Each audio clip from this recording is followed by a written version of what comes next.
So these tools. So are you ready? Yeah. I'm Okay. ready. So hi, I'm just Hey, can I few turn of the the music things- down for 1 second? No, it's a few of the things that are Okay. really important for a bike shop to have. A good quality pedal wrench, because then you can get some good leverage on taking off pedals. yeah. Just remember one side is always backwards threaded. A quality scissor. Diagonal cutters for cutting like zip ties and different things like that. Yeah. A cable cutter, which is very specifically designed to cut bicycle cables, because you can't use a diagonal cutters to cut them. A good quality hammer. A lot of our stuff is Park Tool. That's because we've had some really good people donate stuff to us. Yeah. But you know, you can make do with a lot less. We made do with a lot less for 15 years. Okay. A quality crescent wrench. Just make sure you always break torque if you need to break torque with the side that doesn't move. A set of open end and box end wrenches between 6mm and 17mm. Okay. Very important. Some of the smaller sizes like 6 and 7 aren't terribly common. A 12mm really isn't very common either, but all the other sizes are found very commonly on bikes. A set of cone wrenches. Now, these are going to be labeled with the same sizes as these ones over here, but it's very important because these are really thin. So you can look, so these are both 15mm. Yeah. So this wrench and this wrench, you can see a 15 right there and a 15 right here. Yeah. But you can look at how Very close. this one's significantly more thin than this one is, right? Yeah.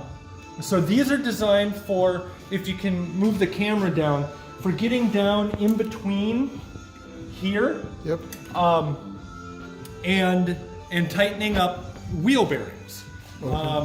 And you don't ever want to use something like this to break torque because you will destroy that wrench very quickly.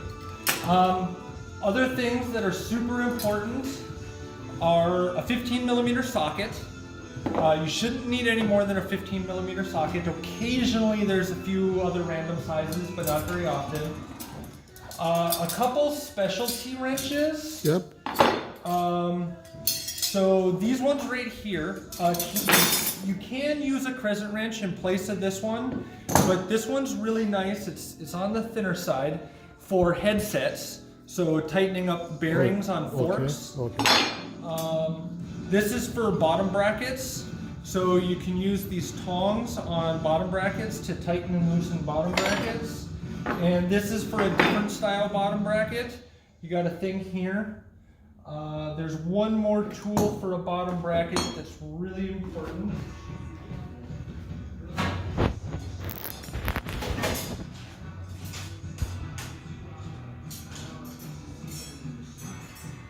This one. And there's only one thing that this will fit on a bicycle, but it's kind of critical. You can make do without this with just a large bolt. I'm not sure what size this is, but you use a bolt about like this with a couple of lock rings. And as you tighten this down, it'll loosen. It's called a fixed cup because the fixed cup is backwards threaded. So if you ever see something that's like this, you can just use a large bolt like that diameter, and you can kind of see compared to my thumb how big that is. Yeah. And then some screwdrivers, which are fairly standard tools most people have, a good knife, some quality chain lube. We buy this by a gallon, and then we refill these little tiny ones. By the gallon, it's kind of expensive, but it's well worth it. You don't want to be using things like WD-40. That's actually quite bad for chains, unless you're putting it on there constantly. Okay. We have all these Allen wrenches. So here's another thing that's very common. You really need all the way down to 2mm up to 10mm. Now you don't need to have a set that looks this nice. something like this will function. This is really nice. If you can find a way to get one of these, it's ideal. But Key City didn't have one of these for a long time. We functioned for close to 10 years with just these. Okay. So this is all you really need.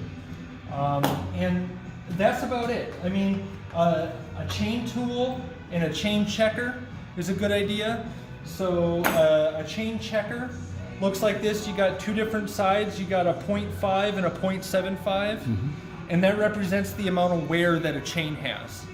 So you set this, if we grab a chain, which there's a chain right here. And I'm going a little more in depth than I planned on doing, and I apologize. No problem. But, so you got 0.75 and 0.5. So if you set this in here, and if the chain fits, that's how much wear the chain has. So if it fits in 0.5, that means that the chain is 50% worn. That means it's time to be replaced, but it doesn't have to be replaced right now. But replace it before the 0.75 fits. If the 0.75 fits, that means you have to replace not only the chain, but the cassette. Because that means that the chain is so badly worn that it's going to cause major problems. Okay. That's about it. Good. A chain whip is a good idea for a bike shop. This tool right here, it's for removing a freewheel. So this is a freewheel. So it's the gears on the back end of the bike. Yeah. And you just put this in here. And usually we put this in a vise. And we just clamp this down in a vise, and then we just right you tight, left you loosen. Okay. The freewheel comes off. Okay. There is a second design of these, which is very common. You need a tool that looks like this, and a chain whip.